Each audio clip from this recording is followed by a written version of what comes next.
Welcome, everyone, and happy holidays. My name is Sarah Sinaltendig, and I'm the Senior Marketing and Communications Manager here at Kids & Company. Thank you all for joining us today for today's webinar.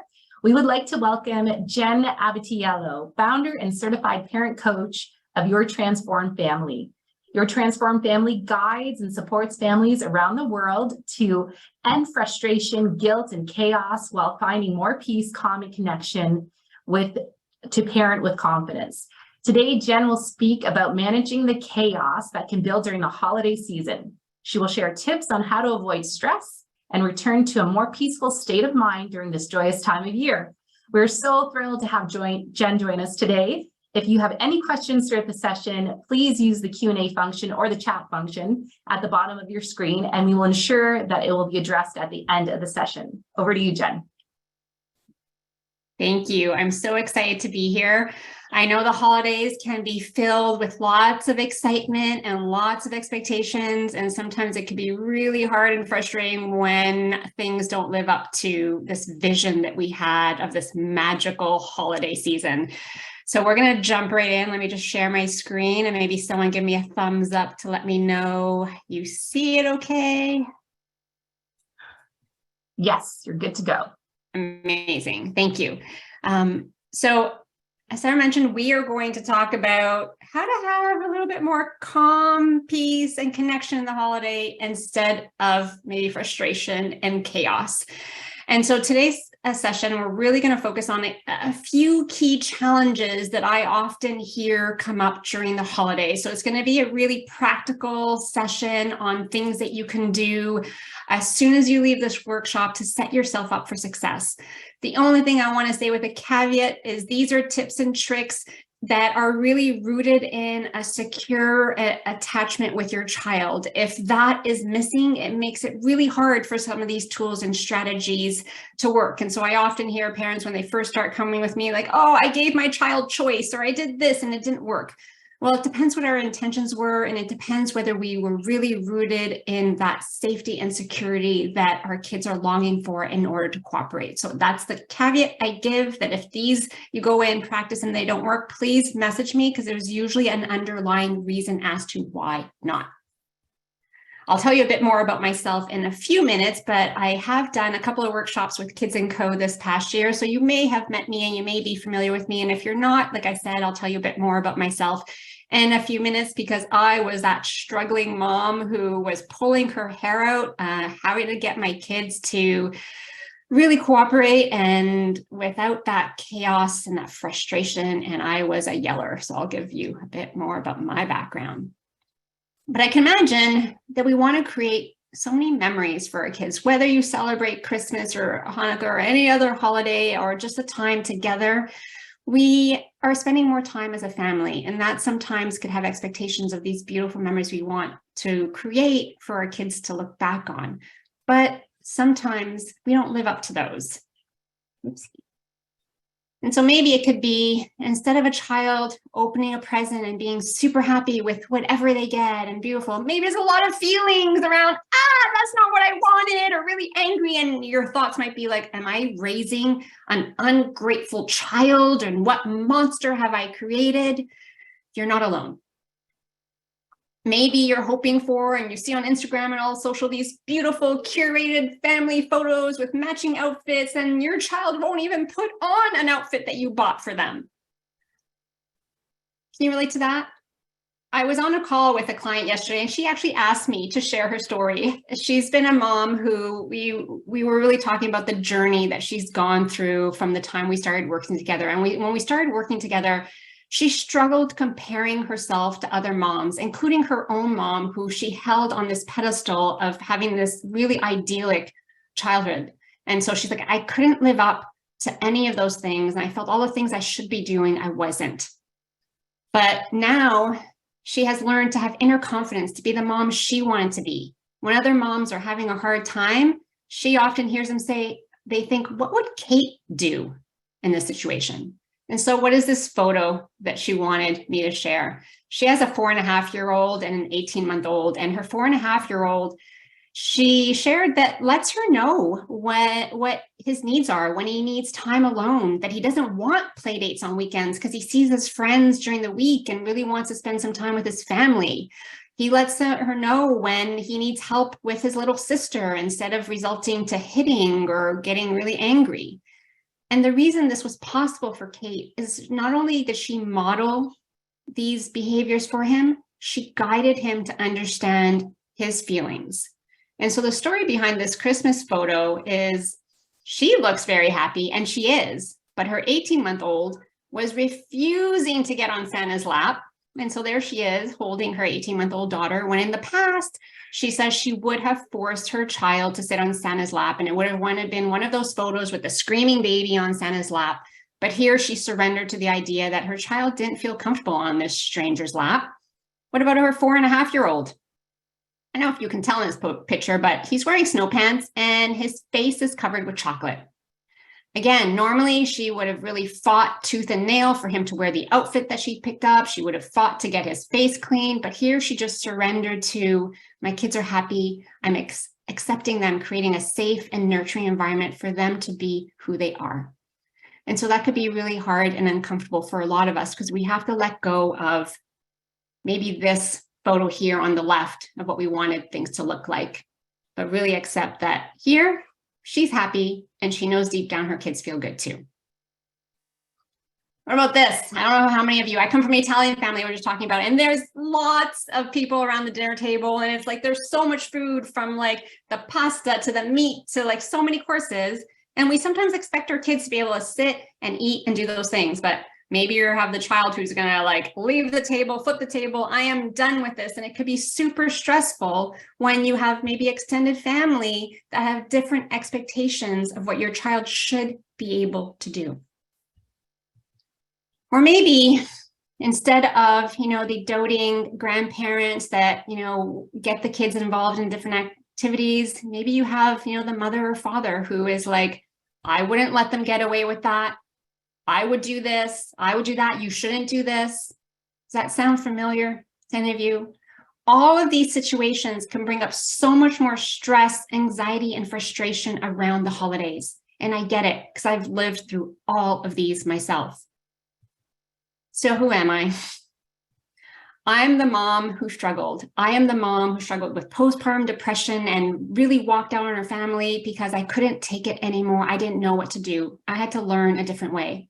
My boys are now 8 and 10, and I left behind a successful corporate career to be able to support other parents along their journey because I know change is possible with the right support. So now I help hundreds of parents around the world break cycles of overwhelm, guilt, frustration to find more joy and confidence in their parenting.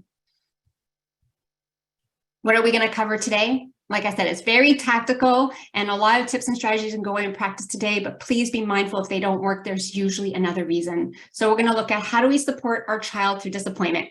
Maybe when they get the present that they didn't want or weren't expecting, or maybe they were, but still it's a lot of big feelings to process. How about out of the moment, we're going to talk about tools to support your child to build that emotional resiliency. We're going to talk about how to handle disagreements with extended family and how to leave feeling like you can have peace for the holidays. How does that sound?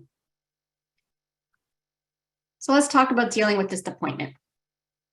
Though we may focus on holidays being more than just about presents, it's natural for our kids to have lots of excitement in opening a present or two. But what happens when the present is open and it's not what they were hoping for?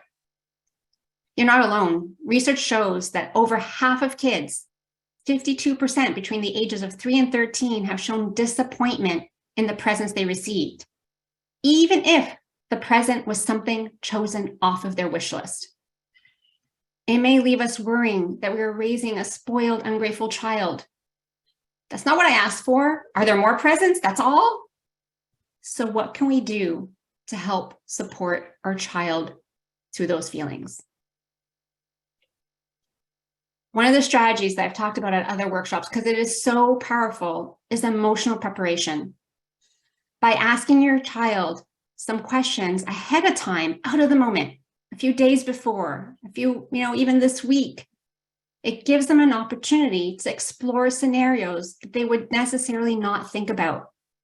You know, the analogy I often love to use is whether you take baseball or basketball, let's say it's baseball, does, you know, a batter show up at the, whatever it's called, I'm not even a baseball fan, but like he's going to be able to hit the ball if he's never practiced hitting the ball.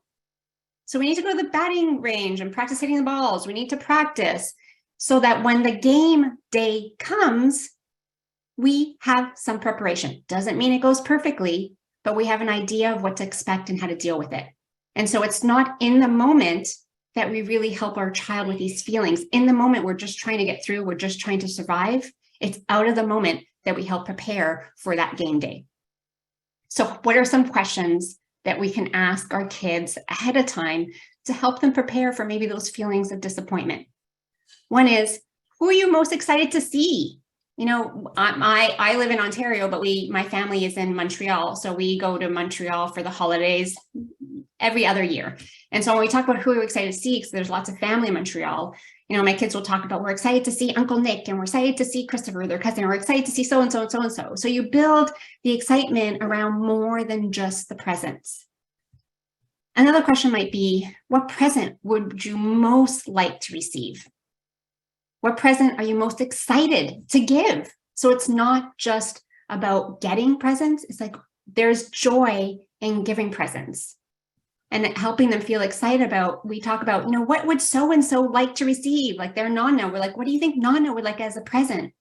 And so it makes them think about, you know, what do other people like to receive and how can I create something to give to them? Like they made these ornaments out of Scrabble pieces with the name. So they wrote Nana on an ornament they're giving this person likes. They're like, Nana really likes when we make her things.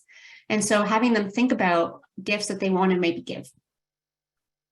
Another question might be, who do you think will be surprised the most by their gift? What will you do if you receive a gift you don't want? See, that's not the first question you ask, right? Because then they're like, oh, here you go. You're preparing me to get the gift I don't want. You want to build all these other questions that build excitement. And then it's like, what would you do if you get something you don't want? And then you might want to role play with them on, what does that feel like? How do you deal with that? What will you do if you see someone receive a gift that they didn't want? How would the prettiest present be wrapped? So the power of role playing for kids is key because they process their emotions through play. And so if you're able to do this ahead of time with them in these scenarios, it's safe. You can take turns expressing your different emotions around how you would deal with the disappointment or all these questions that you can go through so that you can model what it could look like. So let's pretend, let's act out what will happen if you get something you really don't want at Christmas. Let's pretend someone gives you socks. Make up a gift that you think they really would hate. Maybe your kid will like socks, so that's not a good example, but we use that in our family because no one's really excited in our family about socks. I'm going to pretend to hand you the socks and you show me how you react. You can also reverse this role play. I'm going to pretend I got socks for Christmas. This is how disappointed I'll be. Then act out your disappointment, channeling your best little kid tantrum, not over the top. It's like, oh, socks, what else can I get? Is there anything else? Then ask your child what you could have said and done instead of throwing a fit. This helps them realize that they should be done and also plants the seed that they may not like what they're getting. Now, it doesn't mean that your child won't be disappointed in that moment and need your help to deal with that disappointment. But they'll have played ahead of time with the idea of disappointment. What's important to remember is that all behavior is an attempt to get a need met. So if we look at the feeling of disappointment a little more closely, it's normal and it's natural. We all experience disappointment at times. I remember on one of the first Christmases with my husband, he got me a coffee maker. And we talk about this all the time. It's like now, although I really love coffee and I really loved the coffee maker, in my mind it's like, well, this is a shared gift. And now, like, are you trying to say that I'm supposed to be making us coffee every morning? And so in my mind, I was like, this is not the gift I wanted. This is not in line with what my expectations were. But I didn't want to sound ungrateful. It's tricky, isn't it? Have you ever gotten a gift from maybe your partner or someone else on something you didn't want? How did you deal with it? And so our kids feel that too. But we are adults and we have this prefrontal cortex. I'll talk about it before, our higher brain. That's where we have rational thought, problem solving, impulse control. Our kids don't have that. And so they don't know how to deal with this feeling of disappointment in a way that isn't hurtful to the person giving the gift. So when we see the behavior, I call it like the iceberg. It's what we see, right? And it's natural for us as parents to sometimes be uncomfortable with that, and we just want to stop it. But I encourage you to get curious to see what is going on beneath that behavior. And like I said, it's always an attempt to get a need met, or it's an expression of, some thoughts and beliefs, sometimes our background, brain development, where kids are not living in their higher brain, they're living in their middle brain, which is about feelings. Their job is to feel their feelings. Our job is to help them regulate and make sense of those feelings. And so when I say all behavior is an attempt to get a need met, I work with my clients one-on-one to help them figure out what that is. But a way to look at it more simplistically is look at the funnel of needs. Like, this is very similar to Maslow's hierarchy of needs. I don't know how many of you are familiar with that, but it starts with, are your child's basic needs getting met? So for example, basic ones are, have they slept well? Have they ate? I always know that if I haven't slept, and I always say my kids are now 8 and 10, if I had to go back to the days where I was waking up every 2 hours, I would struggle. I was a mess the days that I don't sleep well. And same thing with being hungry. I'm a little bit more irritable. If I'm hungry, I need to eat. That's all exacerbated for our kids. So look at their behavior through the lens of almost checking those boxes. Are they hungry? Are they tired? It's kind of like we do this with newborns because they can't communicate. But then we sometimes forget with toddlers who we have higher expectations than they really can developmentally. So if their basic physical needs are being met, then it's like, okay, have their needs for connection been met?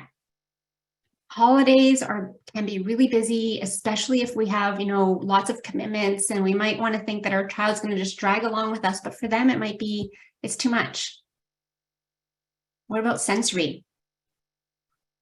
Is it too hot? Is it too cold? Are the lights too bright? Is this fabric that, they're wearing a little itchy? All of these factors can make it harder to stay calm when something doesn't go our way. And finally, do they have the skills to deal with the situation? So from a brain development perspective, like I said before, our kids are living in their middle brain, which is all about feelings and emotions.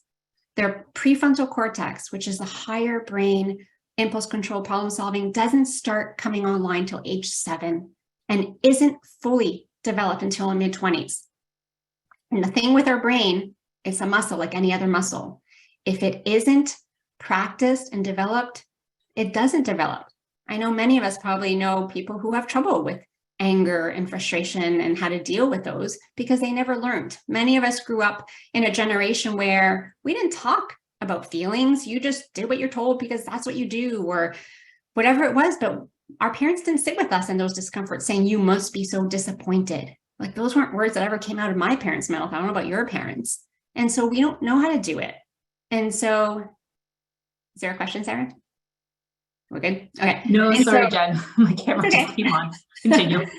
And so if we don't practice building our own muscle of naming our feelings, it's really hard to support our kids to do that. And, I've had a client who said to me, like, Jen, like, how does just naming your feelings help? I don't get it. That seems like it's not enough.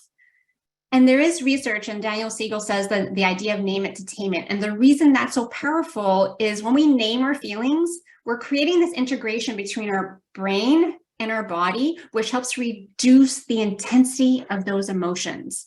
It's kind of like when someone is able to validate your feelings, you're like, yeah, that's how I feel. Versus when someone just jumps in and trying to fix, you're like, I just needed someone to see me. I just needed someone to tell me that what I'm feeling is normal and it makes sense, and not to tell me that, I shouldn't make a big deal out of this little deal.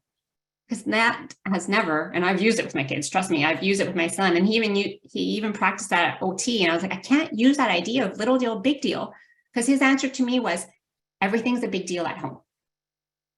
And he was right, because he felt comfortable expressing all those emotions at home. So me telling him this is a little deal, not a big deal, actually didn't help him calm down. And so those are things to keep in mind out of the moment. But what do you do in the moment when things aren't going according to plan and your child is having a hard time? I'm going to run through this pretty quickly, but I do spend usually a lot more time on it. So please take note of it. And if you have questions, reach out to me after. But it's what we call the peace process. So what is this peace process? The first and most important piece is the pause. Now, what does that mean? So when we see your child having a hard time, being disappointed and having a tantrum about the present, or not wanting to put on the clothes that we had so nicely picked out for them, it's noticing how we're reacting to that.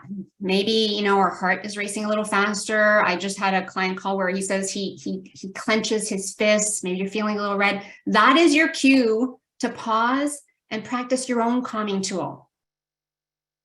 So this might be taking a few deep breaths. I love the 5-finger breathing. I don't know if you've ever heard about that one. We won't go into detail today, but you need to practice calming tools out of the moment so you can use them in the moment when you're having a hard time, because you cannot help your kids with their big emotions if you're reacting to them.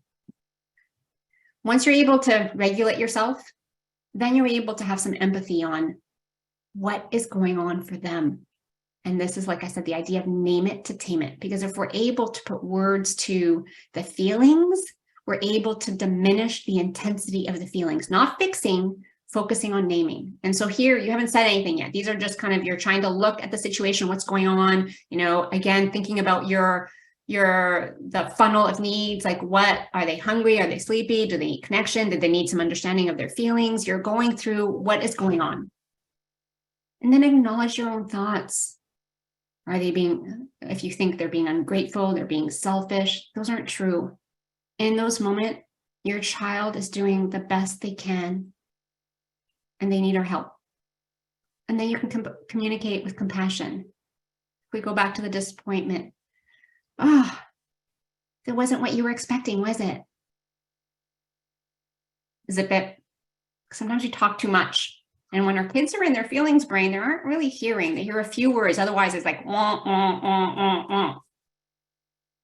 And sometimes we feel the need to talk too much in the air and they're not hearing us. So focus on just empathizing those feelings, and then you can explore a solution together. Might look at, do you want to say thank you? Or to whatever so-and-so, or I can say thank you for you. Because we can't force a thank you because it's disingenuous and not authentic, but we can model it. So that's in the moment when things don't go the way you practice, because you can practice and be all prepared, but then in the moment, sometimes it's hard. But other things can we do? Like I mentioned before, a lot of these need to be rooted. Do we have a secure attachment with our child? And you're not going to have a safe, secure attachment with your child 100% of the time, but knowing how to rebuild that so that your child feels seen, heard, and valued will lead to more peace and calm in your home.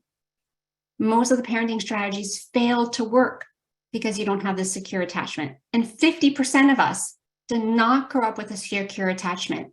So we need to learn how to give ourselves this feeling of safety so that we can give it to our kids. But one of the ways to build this security is through special time.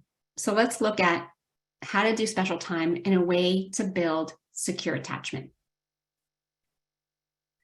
There's 6 key successful ways to do special time, because really a secure attachment, if we think about what that is you want to mirror facial expressions with your child. You want to be able to soothe them when they're in need. You want to apologize when we make a mistake, and you want to provide some empathy. So this tool of special time allows you to do that because 1, You want to be fully present with your child. And this doesn't have to be more than 3 or 5 minutes, because I know we're all busy, especially during the holidays, but our kids don't need a lot of special time, 3 to 5 minutes. I can imagine most of us can carve out 3 to 5 minutes. And even if there's multiple siblings, you have to choose your time strategically, or how do you set your other kids up to do other things while you're with one child?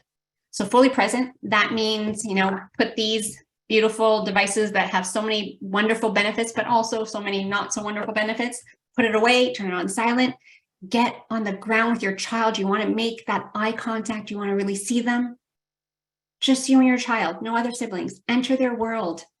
If they love building Lego, my boys love building Lego, get on the ground with them and build Lego. If they like stacking blocks, stack blocks with them. If they like to build a puzzle, whatever it is, let them choose something that they like to do so they have some autonomy, and label it what you're doing. This is our special time one-on-one. Because oftentimes it's like, I didn't spend any time with you.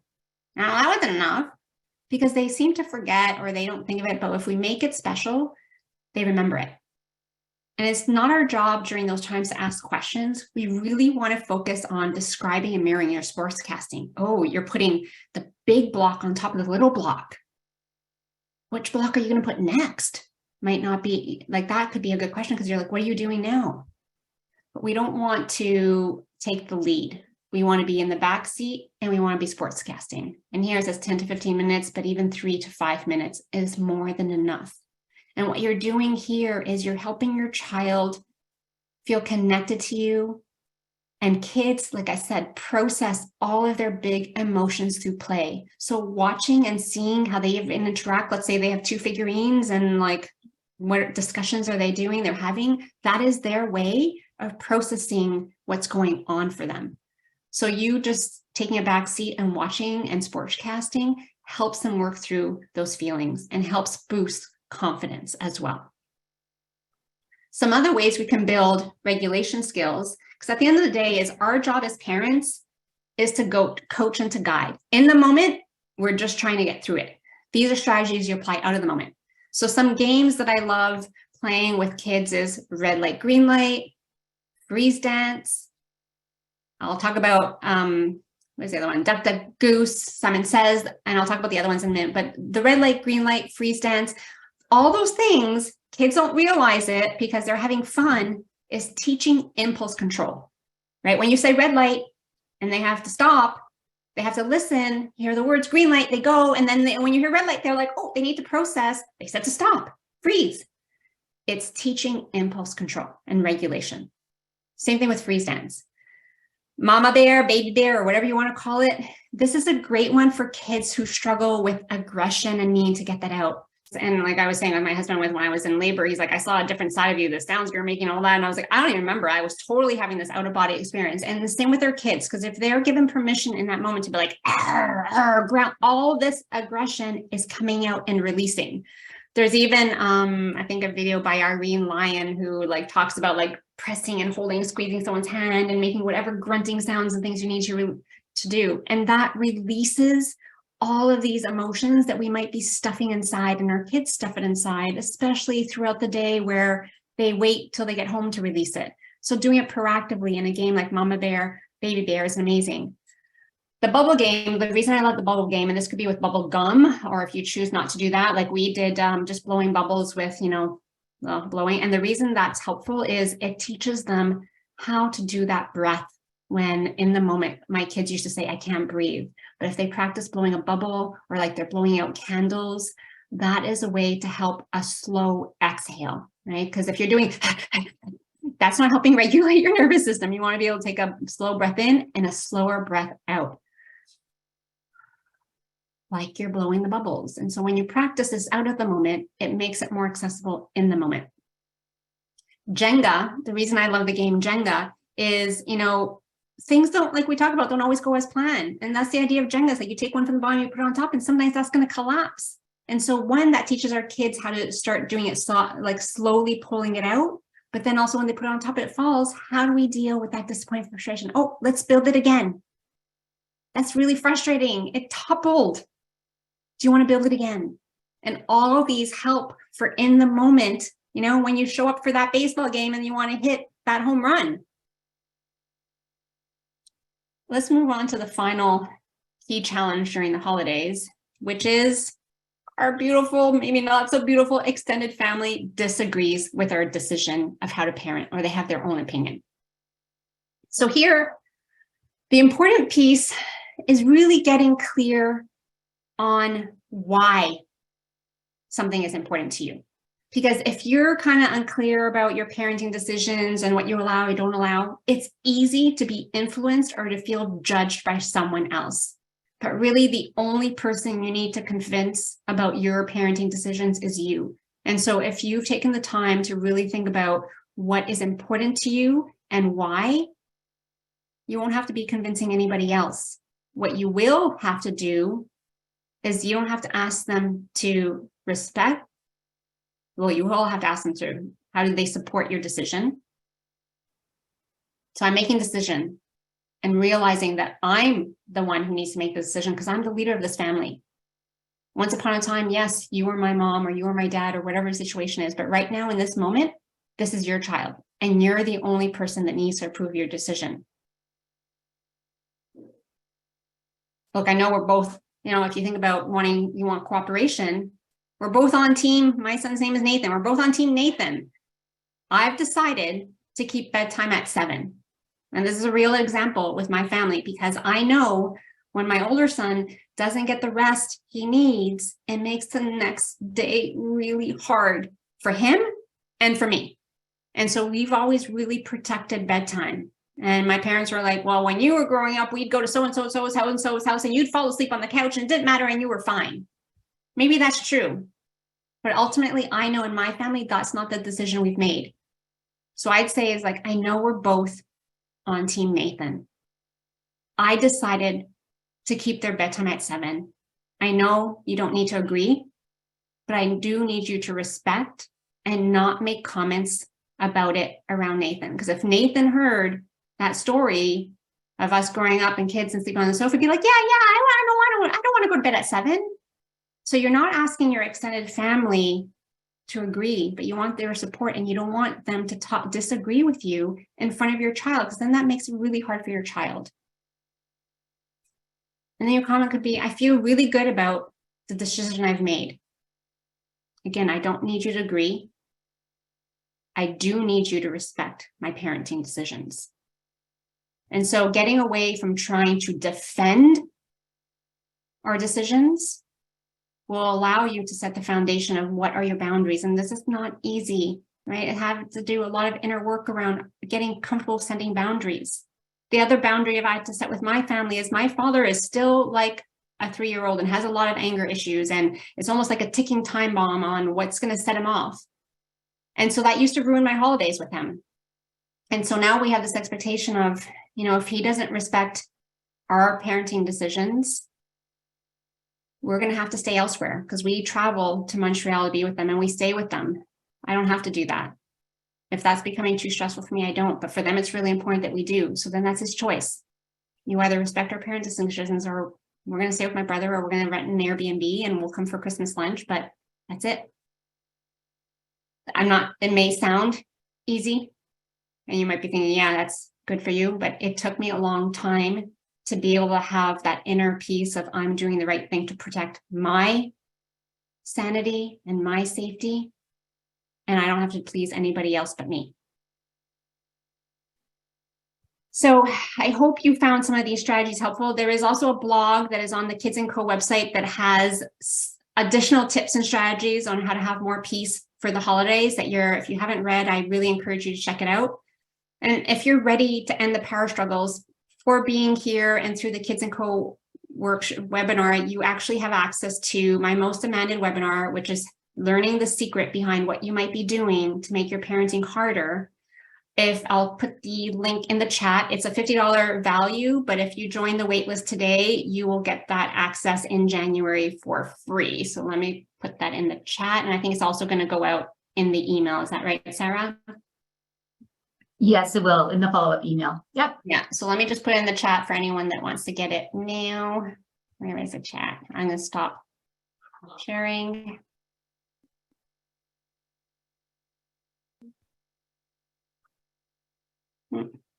So as Jen is putting in the link in the chat. And we just want to thank Jenn for today's session because it was really beneficial and inspiring for all of us to be able to like learn tips to be able to manage this holiday chaos. So thank you, Jenn. If anybody has some questions for Jenn, please also write them in the chat. And then we can have an organic conversation around what you're feeling and thinking for this holiday season. But Jenn, just to get you started off, one person, Marina, had asked for which age group do you recommend Jenga for? Yeah, and Jenga, you can start as early as 3, to be honest, right? Because it's not like your expectation, and it might be you stack it. It's lower your expectation that maybe you don't stack the whole block and it's a shorter tower, but it's the idea of taking pieces slowly out and putting it on top. So like 2.5, 3, you can start with Jenga. It's just about shifting your expectations on, is it a competitive game, right? So maybe there's no winning, losing on who tumbles it. It's more the practice of pulling those blocks out and pulling it on top. Does that answer your question, Marina? I think so. Now, Jenn, we have another question. What resources are available for us as parents to help ourselves regulate during the holidays or really just any time of the year? Yeah, so a lot of that is the work that you do out of the moment. And that's a lot of work that I do with my private clients one-on-one is first and foremost, what are your triggers and what is the story behind those triggers? Like I'm working with a dad right now who had a similar upbringing to me where, you know, he had to suppress all those big feelings because it wasn't safe for him physically and emotionally to express them. And he'd go to his room and have to deal with them on his own. And so now when he sees this, you know, 4 and 5-year-old disrespecting, talking back, not cooperating, he goes into fight, which means this has to stop. And so to be able to practice out of the moment, how do we decode those stories that we're holding on to that are not true? So our parents did the best that they could, and it still means that we didn't get what we needed. So what did we need that we didn't get? And how do we support ourselves to give it to ourselves now? And a lot of practices out of the moment is how do you get your own needs met so that you can show up and be more present and patient with your kids? So some practices, you know, breath work, journaling, exercise, diet, those are all things that even with young kids, you can think about, do I go to bed earlier, right? Sometimes we might feel, should I watch more shows because I need some time to myself, or you stay up later, but maybe the gift to yourself is, I'm going to go to bed earlier because I know when I'm well rested, I'm able to be more patient. Maybe, you know, I'm going to go exercise, like it's the winter months now, maybe it's just a walk around the block or you have some indoor activity. Movement is really important. So how do you support yourself out of the moment so that in the moment you can be more patient and calm with your child? But there is a lot of work to understand what are your triggers, what's the story, so that you can shift those in the moment so you have a different lens with which you see your child's behavior. Fantastic. Yes. Skating is something that I actually do. So that could be really helpful for other people. Now, a question from Sandra. Sandra asks, is there any way to do special time with more than one kiddo at the same time? She's got 4 kids. Yeah, it's obviously with 4 kids, it's really challenging. So you could still have multiple kids around, but you have to set the expectation that maybe the activity you're doing is more focused on one while the other kids are present. Maybe they have other things they can do, like coloring, building blocks, a board game. Or yes, you can do 2 instead of 1, but you want to make sure you're seeing each child for who they are. Because what we tend to do when we have more than one child, and this is natural, is we compare, right? So we want to get out of that habit of comparing and really looking at our kids for who they are, their strengths, what they love, what they do. So if you're able to do that with more than one child at the time and really make that connection, then yes, go ahead and do it with more than one kids. Find other opportunities. Maybe it's not as often to do with just one child, but if you can't, then do it with more than one. It's better than not doing anything at all.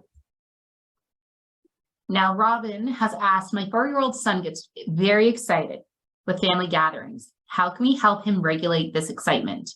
You know, it's amazing that he gets excited. Like, it is exciting, right? There's a lot of excitement. And so you can practice that like we did with the emotional preparation. You can practice that out of the moment. Like, what makes you feel calmer? Like my now 10-year-old still, he goes on the silly side. Like when he's super excited, he gets silly. So it's like, okay, where do you notice that? What is helpful for you? But you're not going to do it in the moment. you have to practice and notice for your child, what are things that help them regulate out of the moment? So when they get to that overexcited, oh, I know what's calming for him is if we, press our hands together, we're really excited, we're pressing our hands together, or I'm going to scream into a pillow, I'm so excited. You have to practice what are different sensory calming tools that would help them, but do that out of the moment and see what works. So really see your child and notice and practice different strategies that could work. Fantastic. Now, this is a really good question. How do you correct a child's sleeping habits? So we have a participant who says, I try from 8 p.m. and she does not sleep until past 10 p.m. We feel you on that. Yeah, and I'm not a sleep expert, so I can direct you to people who are more focused on sleep for sure. Ensuring, there's so many factors that go into sleep. It's looking at, what is their diet and how what foods are they getting throughout the day and before bedtime that help, with sleep. Could be, are there other challenges that separation is really hard for young kids. So going to bed to them signals that separation, which could be hard. So is that the issue? Because like I said, all behavior is an attempt to get a need met. So it's understanding, is there diet? Is it fear that, mama or dada is leaving and you're going to be alone? So it's really understanding what's going on so that you can help support them in getting that need met. And maybe do they need a slower bedtime? Does it take them longer to wind down? And so maybe it's starting a little earlier and looking what that routine is. I really wish I had, a golden nugget to give you, but sleep is really complex and it's really looking at many, many factors to understand what's going on and how to best support them. So happy to take that offline and make a recommendation on a sleep consultant that would be more specialized in that area as well. That's wonderful. Thanks, Jen. Now, we have a few more questions. This is from Kevin. So he says, with the holiday season right now upon us, the kids' playtime and wake up time would definitely be affected. Our kids are 2 and 3 years old. How can one be able to adjust this so they can have a longer time before they go to bed? They're usually headed to bed by 8 p.m. and wake up at 5:30 a.m. Yeah, that's new routines during the holidays are tough. Like I mentioned with my story with my parents, is we chose to, and this was our choice, and your choice could be different, and that's totally fine. But we chose to really, as much as possible, stick to our regular morning and bedtime routines for that consistency. The thing you can do if that's not possible is really set expectations of, this is just this special time, right? This is not the norm. And so if you notice that your child's going to bed later and waking up earlier, then maybe it's looking at what activities you plan in the afternoon or first thing in the morning, because they're going to be tired. So you want to really lower expectations on those times of day where you maybe do some more quieter things to really help them really recharge, because if they're not getting enough sleep, everything's harder. So you might want to reshift expectations on what the morning looks like the next day. Okay, now this is a good one. How do we work with our spouses during the holidays to avoid these stressful situations? Is there anything you can suggest for tips to help each other? Yeah, ultimately, the key to success there is communication, right? I know my default used to be this passive aggressive where, even I shared with the coffee maker, but it's about setting expectations with our partner that we parent with, being open and honest when, we're feeling frustrated or triggered by something, not necessarily in front of the kids, depending on the issue, but you really want to have regular check-ins with, your partner. Ahead of time, set expectations on around the holidays, what's important to you, what are the things you're going to do, what are the things you're not going to do. And then in those moments when you're feeling like you're not on the same page, make it a point to say, hey, we need to connect on this later today. Because oftentimes we just go, and we don't have those conversations. And having an empowered conversation could be tricky if we never learn to manage conflict, and maybe we get into the habit of blaming or shaming or being passive aggressive, but that's because we don't know how to have a conversation in a way that talks about what we're feeling, what we're needing, and what the other person's feeling and needing. So it's really comes down to open communication with no judgment and no shame. So that's it for now, Jen. So thank you so much for today's session. It was so helpful and beneficial for all of us to be able to learn these kind of tips and strategies on how to manage chaos. So we do appreciate your knowledge and time on this subject. So thanks again. And we'd like to remind all of our participants today that we'll follow up today's session with a webinar. And all the provided materials Jenn has given us with a discount and her actual presentation as well too. So please watch out in your emails for that follow-up email from us. So thank you everyone for attending today's session. We hope you have a wonderful holiday season that is peaceful and full of happiness and not chaos. Thanks everyone. Well, there may be some chaos, but it's learning how to ride those waves, right? Yes, exactly. All right. Thank you, Sarah. Thank you. Okay, take care everyone. Bye-bye.